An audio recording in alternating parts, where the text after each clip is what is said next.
ज्या उद्देशानं आमचे निर्माते कैलास वाणी साहेब यांनी हा चित्रपट बनवला, तो उद्देश होता की महाराष्ट्रातील शेतकऱ्यांच्या आत्महत्या कमी व्हाव्यात.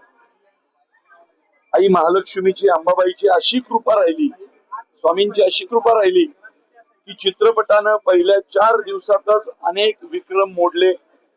प्रत्येक मराठी रसिक प्रेक्षक जीव तोडून सिनेमावर प्रेम करतोय आणि सगळ्यात महत्वाचं, सिनेमाची पब्लिसिटी आम्ही करत नाहीये, तर जो मराठी माणूस हा सिनेमा पाहून जातोय तो सगळीकडे जाऊन या सिनेमाबद्दल बोलतोय. त्यामुळं स्नेहलचं आणि मोहन जोशींचं खरं तर कौतुक आहे. त्यांनी एवढं सुंदर काम केलं आणि देऊळ बंद सिनेमा केलाय, पण प्रत्येक देवळात जाऊन नतमस्तक होऊन आम्ही प्रार्थना करतोय की या चित्रपटाला असं यश दे, असं यश दे. शेतकऱ्याच्या प्रत्येक घरात नाही तर प्रत्येक शेतकऱ्याच्या मनात हा चित्रपट गेला पाहिजे. तेव्हा त्याच्या मनात चुकून का होईना कधी वाईट विचार कुठला आला तर निघून गेला पाहिजे. आणि सिनेमात आम्ही शेतकऱ्याला प्रति परमेश्वर म्हटलंय, कारण परमेश्वर माणसाला जन्माला घालतो, म्हणजे माणसाला जन्माला घातलंय आणि त्याला कृती केली माणूस नावाची, तिचं पोट शेतकरी भरतो.